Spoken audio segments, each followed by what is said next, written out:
Archives are your records that are identified to have permanent value. So archives, they document historical transactions. These historical transactions either have historical value, or they have financial value, or they have administrative value. Yeah, so in essence, that is what archives are.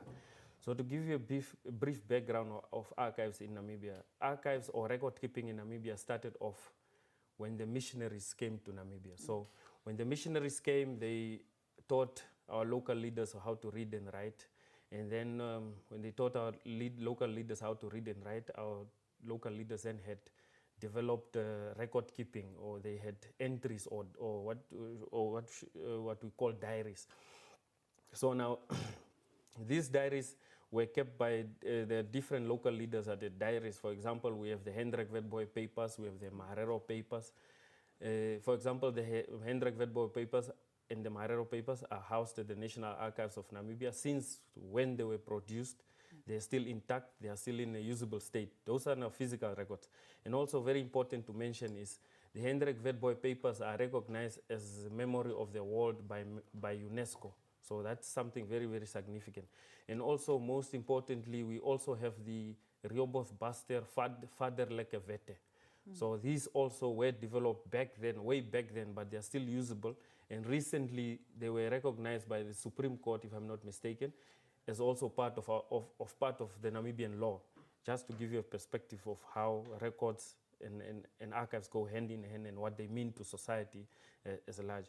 So now, from the missionary period to the German colonial period, the German colonial period, the German administration also had their archives, but they did not have sort of like a formal legal framework. And then the apartheid government came. The apartheid government sort of had a legal framework, but it was apartheid based. So now towards 1988, three Namibian ladies or archivists that worked at the National Archives took it upon themselves to Namibianize the National Archives. So that is when now they went ahead to amend the then Apartheid Act. So the Apartheid Act, they amended, and then the Archives Act became the Archives Act of 1988. Now, at independence, that is the act we adopted and turned into the Archives Act of 1992 with minor modification, with obviously removing a few apartheid remnants of the act so it can suit independence Namibia. But also important to mention is, at the time when the act was passed, the legislature at the time did not have electronic records in mind. At the time, records were mostly paper-based. Yeah. Manual and yes. Because you would perhaps maybe remember that, for example, a school or a ministry had one typist, only one typist. This person would type, these records would be printed, and that becomes a paper record. That paper record would be filed. Back then it was easy.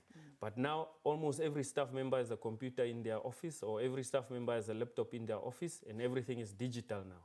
Now, before we talk about electronic records, and that leads up to my next question, Mr. Ngololo, this workshop that is coming up, it will be focusing on electronic records management. Yeah. Why, from your point of view, is electronic records management becoming such a high priority issue for Namibia right now? Like I mentioned, the Archives Act of 1992 is still the Archives Act that is applicable now. Right. And in terms of the Act, the Archives Act, the National Archives of Namibia is the custodian of all public sector records. So every record that is produced in an office, in a ministry or an agency belongs to the government. It is state property. Yeah, so now the importance of this is that we have gone digital. We are providing digital services. We basically in an era where, in the digital era. Now, the problem with this is because there's no sort of, the act is still outdated. It's still just the act of 1992. So now there's no national framework or legislative policy to cater for this digital era that we're in right now.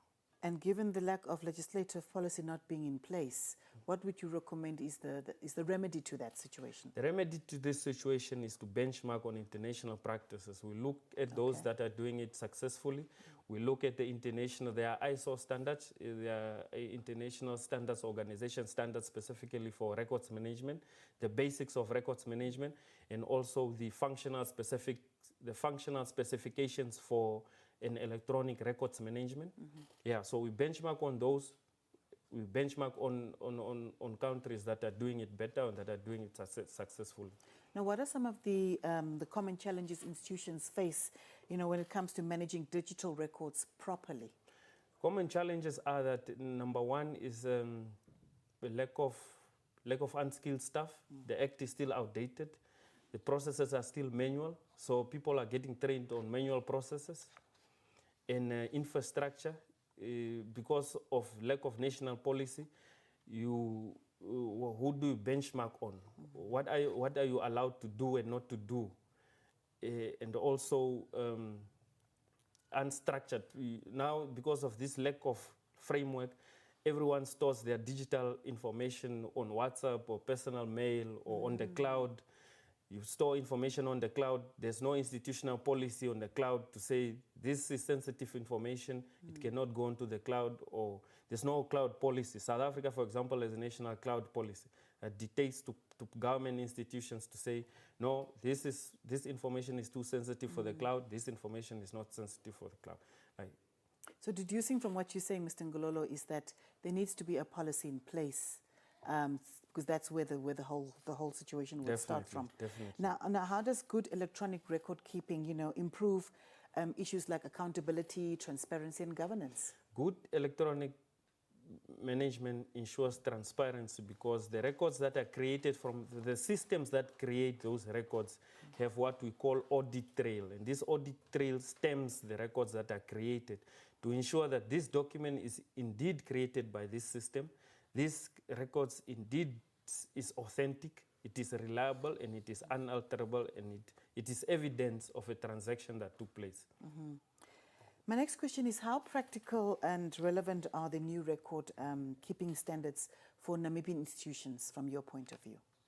How practical, sorry, if you can just rephrase your question. My question is, how relevant and practical are the new record keeping standards for Namibian companies? They will be very practical in the sense that, like I mentioned earlier, if we are to benchmark on international standards, there are standards of the International Standards Organization that specifically deal with electronic records. There are functional specifications in terms of when you are procuring an electronic records management system or electronic document records management system. Right. What are the basics this system must do? And also, what are the basics of your, for example, the naming conventions of your system, because there must be uniformity in the management of records. Records must be available in the least possible time and in the quick possible time for decisions to be made. And these records must be very reliable records. What should, from your point of view, leaders understand about protecting, electronic information? It's a very important question. Thank you for the question. The problem records management practitioners face in industry is that records officers are relegated to clerical officers. You are given a corner there in your institution, you just manage papers, but that's not how it should be. Records management is a strategic function that backs up audits, any audit, whether in HR, whether in procurement, whether in IT. Records officers ensure that information is structured, it is organized accordingly, and it is available at the least possible time, and these records are reliable. Right. Yeah. And what do you hope participants, can walk away with, the ones that will be attending the workshop, of course, and what change would you like to see going forward?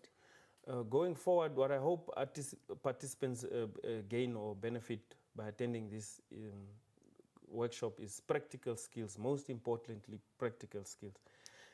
In a world where many things are based on theory, we'd want to come and give practical advice or practical trainings, because practical skills like what specifically?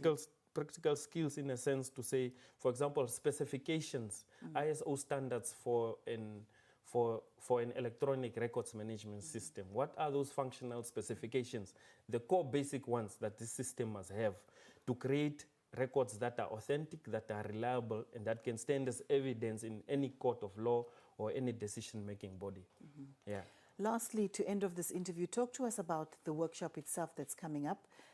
Who's expected to attend, and how can one be part of this workshop? Yeah, so the workshop is taking place at NIPAM in Olympia, Namibian Public Administration Institute, if I'm not mistaken. Yes. Yeah, so that's where it's taking place, and it's taking place from the 2nd to the 5th of December, 2025. And to be part of this, anyone that wants to participate can either call me on my cell phone number, which is 085-3100-294, or they can email me at laborqualis@gmail.com.